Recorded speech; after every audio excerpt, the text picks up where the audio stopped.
Welcome to the latest episode of the Gull-Mouth Action Podcast, where we take a look at all the latest goings on at Brighton, Hove Albion and Crawley Town. I'm Matt Poll, and this week I'm joined by Brighton writer Darren Howard, Sam Morton, who covers both the Seagulls and Crawley, and Regs expert Mark Dumford. Hugo Ekitike's double sank Brighton as the Seagulls suffered a 2-0 defeat at Liverpool in the Premier League. Meanwhile, Crawley left it late to rescue a point against Oldham in a game not short of controversy. This week, we'll look back at Brighton's loss in Merseyside, preview the Seagulls' trip to Sunderland, and bring you all the reactions from a rollercoaster game for Crawley Town. You can read all the stories we are talking about, videos and pictures online at sussexworld.co.uk/sport. Ekitike was at the double for Liverpool as the Reds punished a wasteful Albion performance at Anfield on Saturday. Brighton started the afternoon ahead of their host, but now find themselves 3 places behind Liverpool in 10th. Some of that Seagulls performance up for us, Darren. I'm going to do Mark Dumford now and reel out some stats that I found quite interesting. The Seagulls finished the game at Anfield with 13 attempts and 26 touches in the opposition box, but only forced Alisson to make the one save. It sounds like a very frustrating afternoon for Albion, and it sounds like their profligacy in front of goal came back to haunt them. Yes, yeah, very true. If only they had someone like Ekitike up front, they would have been okay. But Ekitike looked sharp. His finish for the first goal was sensational. I thought the first touch and then the volley pass for Bruggen was a great finish. But Brighton were masters of their own downfall as well. Really, they didn't defend very well. In the build-up to Ekitike's goal, Yankuba Minte, I don't know what he was thinking. He was down in the fullback position and he just blasted this ball across the face of the penalty area. That led to the first goal, really. So, and then the second goal came from a corner, which is always frustrating. Herzella's really been trying to improve Brighton at set pieces, both in scoring and defending. And Ekitike was free at the far post. There was someone called Mo Salah who took the corner. I'm not quite sure. I've never heard of him before, but he took the corner, and it went well. It sort of, Brighton played quite well after that, but they just couldn't take their chances, which is frustrating. And I think when they go back and analyse it, I think they can look at some parts of the game that they did really well, and I don't think they should beat themselves up too much about the defeat. Obviously, it's only 1 point from their last 3 matches now, and it's a little bit of a slide down the table. But if they look at that game in isolation, I think there's parts of that they can look at and think we actually did pretty well there against the Liverpool team and an Anfield crowd who are really pumped up after all this stuff with Mo Salah. So there's positives to take for Brighton. There was quite a nice moment, I thought, as well. Sort of the moment of the match for me when James Milner was introduced later on in the game. He was wearing Diogo Jota's number 20 shirt, which he requested at Brighton at the start of the season, and he got a really nice reception from the Liverpool crowd. So amid all of the Mo Salah nonsense and this and these sort of things, I thought that was a really nice moment and showed what sort of football can be all about, really. But it's disappointing, but still a few positives that Herzella can take from that. VAR came under scrutiny again this weekend after a chest-high challenge on Liverpool's Florian Wirtz from Albion's Diego Gomez only resulted in a caution.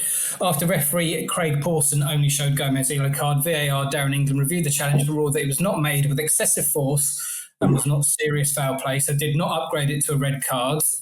What did you make of the incident, Sam? Should Gomez have been given his marching orders, do you think?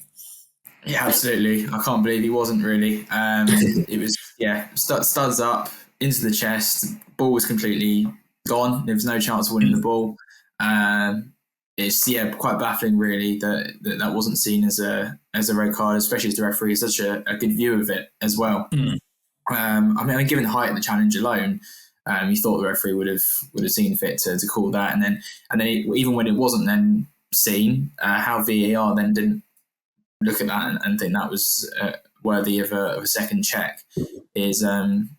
It's baffling, really, and it just continues to show the inconsistency of VAR, really. And from a Brighton point of view, obviously, it was fortunate, and Diego Gomez obviously now won't be suspended for the upcoming games. But with a completely neutral look at it, you can't can't look past that being a really bad decision. I think all round, just how that was let to slide, and it could have caused a serious injury because it was a really bad one.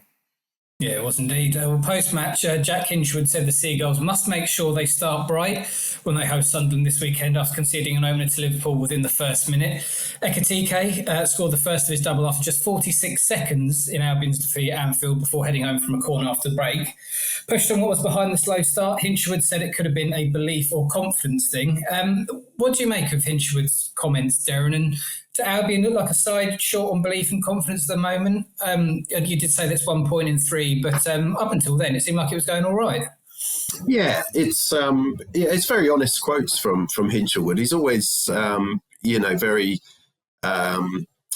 candid in his views, and he speaks what he feels at the time. And I think he was just really disappointed after the game, and it was directly after the match, and then he was asked for his comments, and he gave his honest views. But I don't think it's a confidence thing with Brighton. I know they've been on a little bit of a bad run of late, but they always look as though they're ready to take the game to the opponent. But it's just stupid mistakes which they're making, which allowing for the goals. I think you can set up really well and you can be ready for the match, but if someone like Minte then just kicks the ball straight across the box, I don't think that's a confidence thing. I think it's just sort of a little bit of game management, in the early stages of a pumped up Anfield crowd. So I think if they can just cut those out, the confidence will soon build up if they can, be steady and solid and then take the game to the opponent, which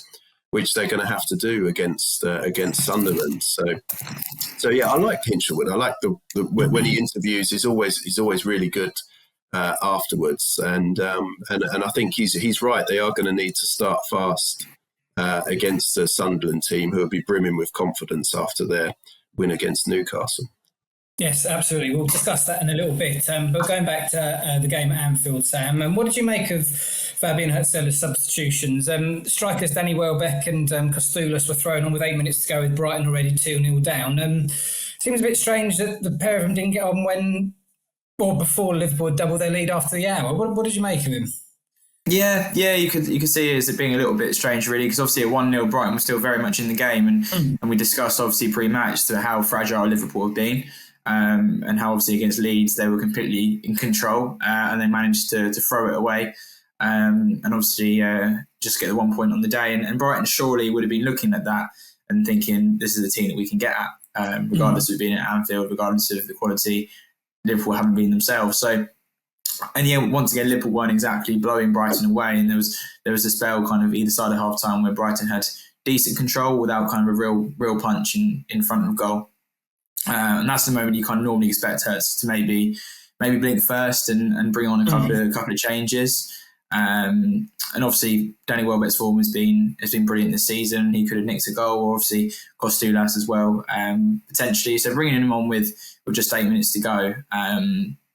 But yeah, it's a bit of an odd one. It's a bit too little, too late at that point, really. And with Liverpool completely firmly in control, the crowd obviously well up for it, and it was then kind of an impossible task, really, to try and turn that around by that point.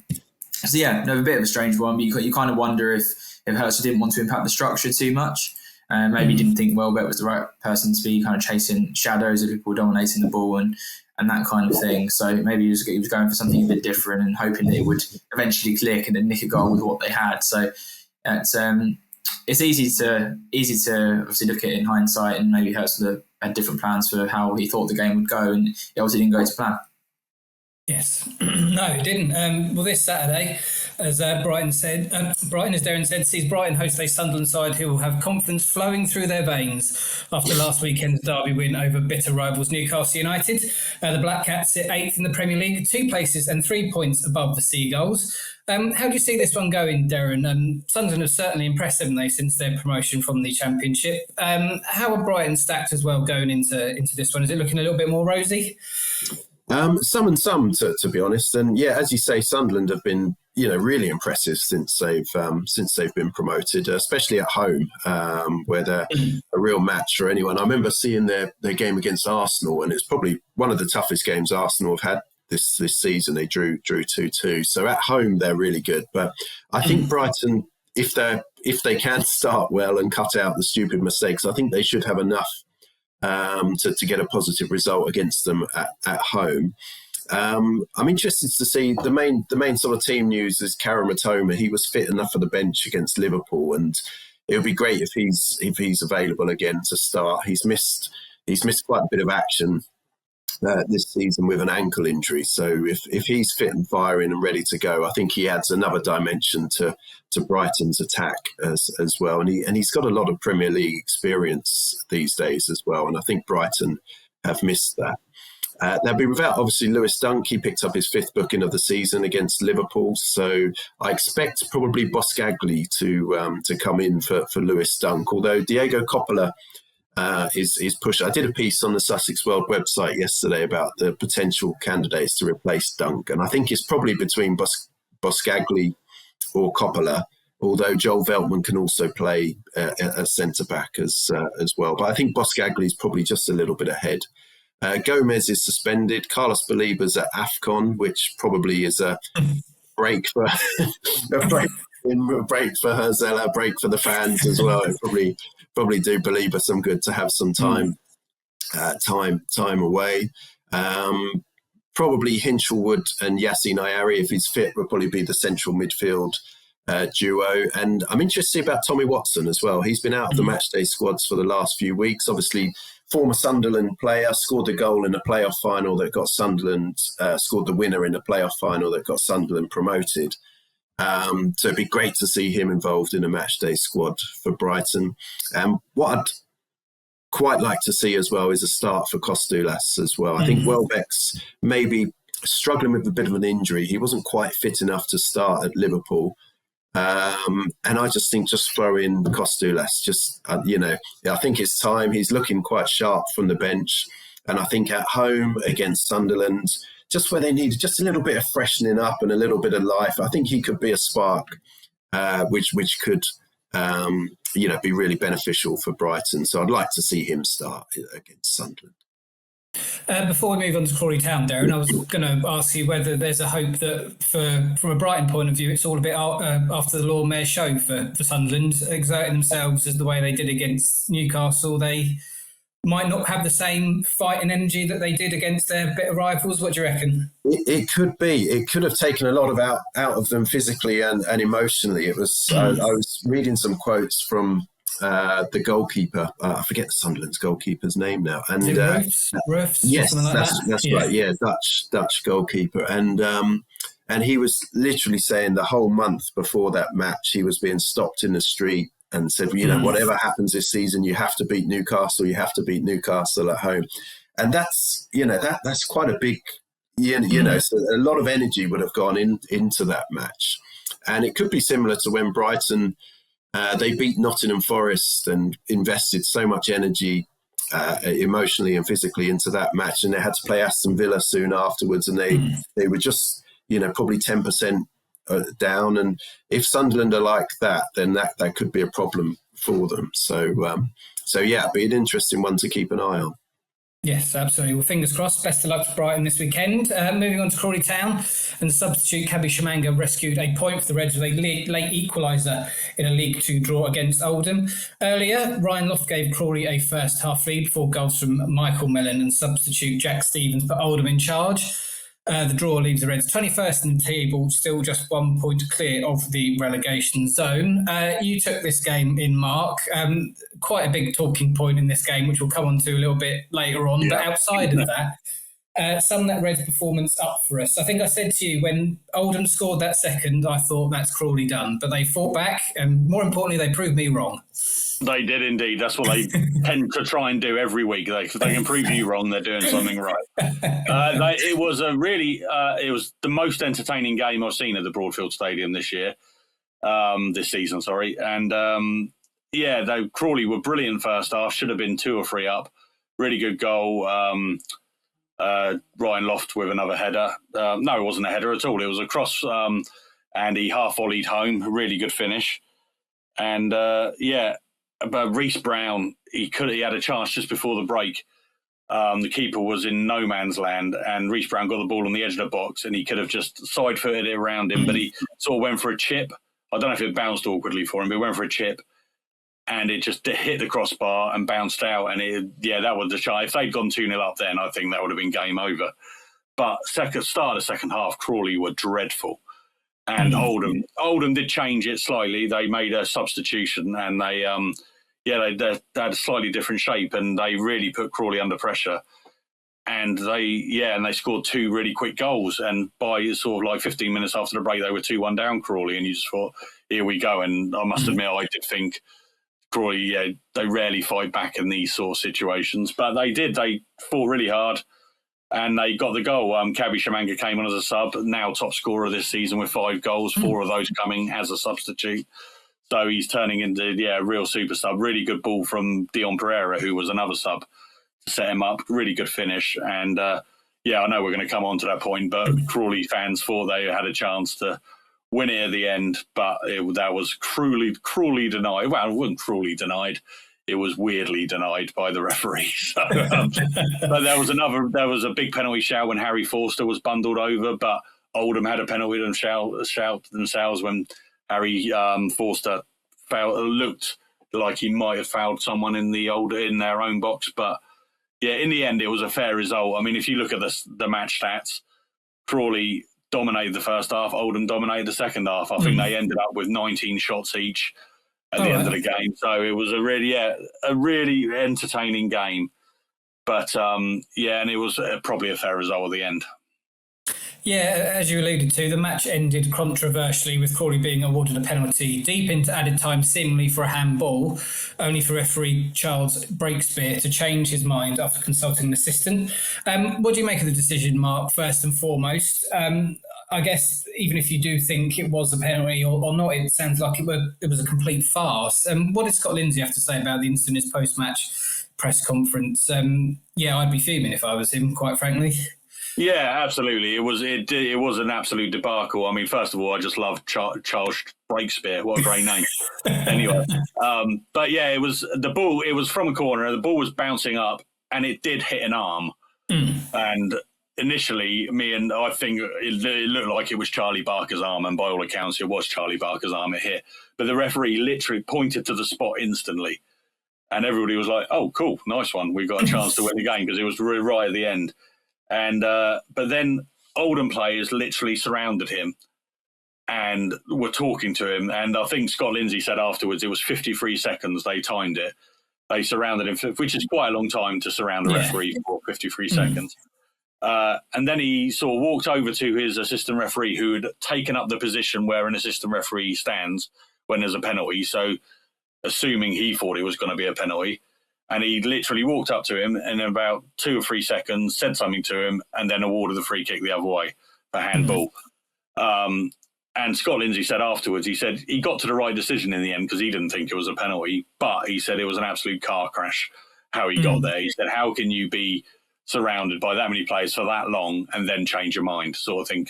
Because he pointed to the spot straight away. There wasn't any kind of thing. So he obviously thought it was a penalty, but I mean, at the end of the day, it's good that he got to the right decision and it wasn't.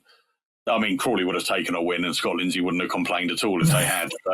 But it'd be interesting because I'm speaking to Scott Lindsay tomorrow and I'm going to find out what the referee actually said about it, because I said to Scott, have you spoken to the referee? And he said, no. I shook his hand and I said, at 5:30, I'll be coming into your office to find out what happened. But Scott Lindsay did say it was the Harry Forster being bundled over was a stone wall penalty. So they should have had a penalty in some guise in whatever way or form. But yes, it was a very, very odd ending. And just, the referee did not cover himself in glory in the way he handled it at all. Because the Crawley players all just walked away. They just left him alone. But the Oldham players, I mean, the referee shouldn't. Well, I'm not saying the referee was swayed by what they said, but that was the appearance. That was the appearance of the non-looker. Yes, an afternoon to forget for Mr. Breakspear. Also in his post-match press conference, Lindsay praised the character of his side for battling back to claim a point, but highlighted one major issue that was, and I quote, getting on his nerves. What wound Lindsay up so much, Sam, for him to say that, and why did it annoy him so much? And what were the other main takeaways from his post-match press conference? Yeah, so it was one of those days again for Crawley. Obviously, Scott Lindsay lamented another poor start to the second half, but praises his player's character. Obviously, we've discussed the penalty and obviously the chance that they've had.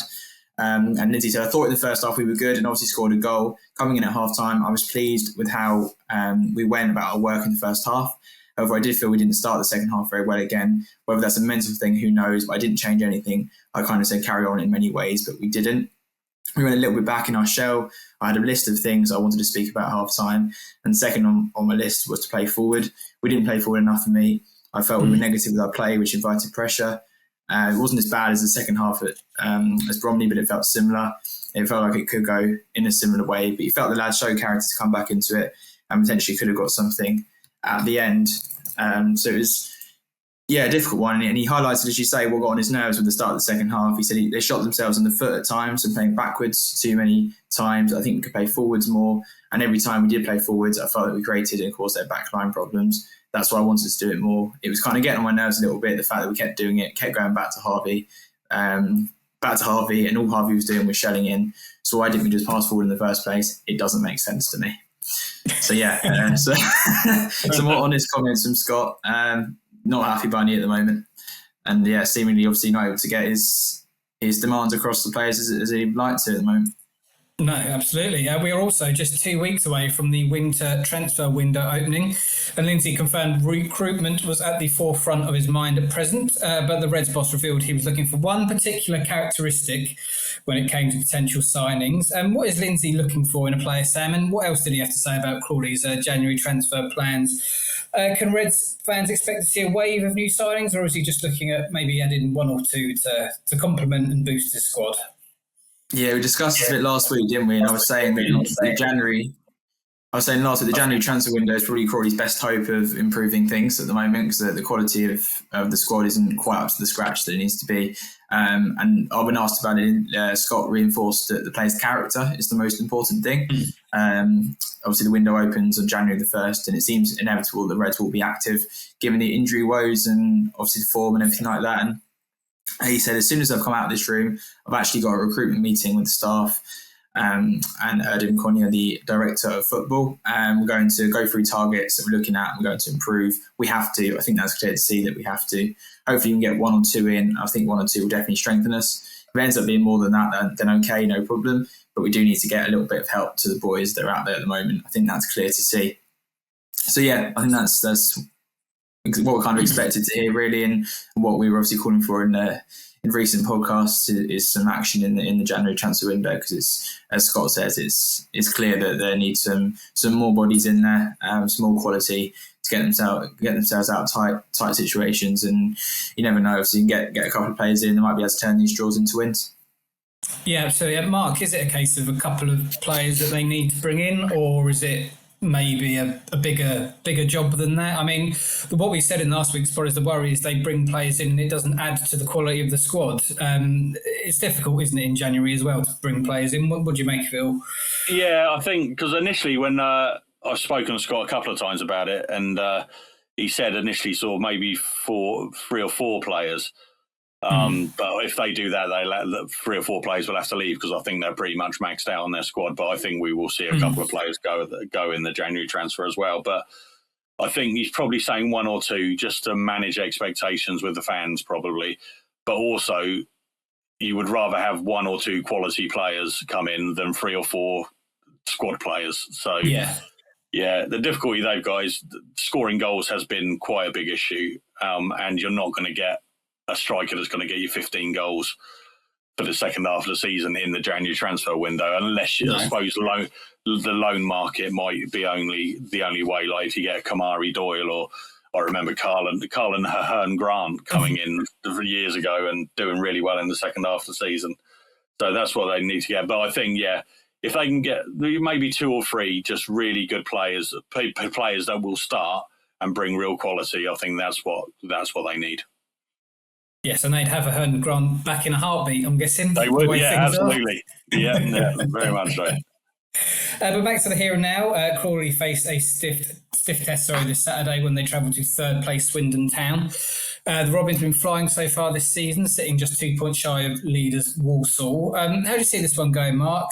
Tough on paper, but looking back on Swindon's results, I see they recently lost at home to 19th place Cheltenham. So there's hope there for Scott Lindsay's side.